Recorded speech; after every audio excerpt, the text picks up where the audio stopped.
Kabantay kapag mupalit ka sa tindahan og soft drinks?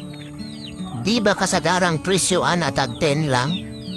Pero kung sa hotel ni mula sa paliton o sa mga mamahalon nga restaurant, mo times 3 pa ang presyo ana.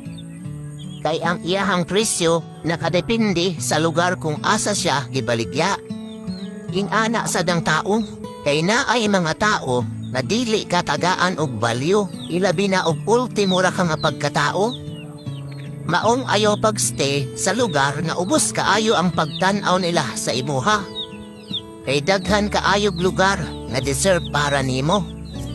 Ug daghan kaayog mga tao na tagaan ka og dakong value.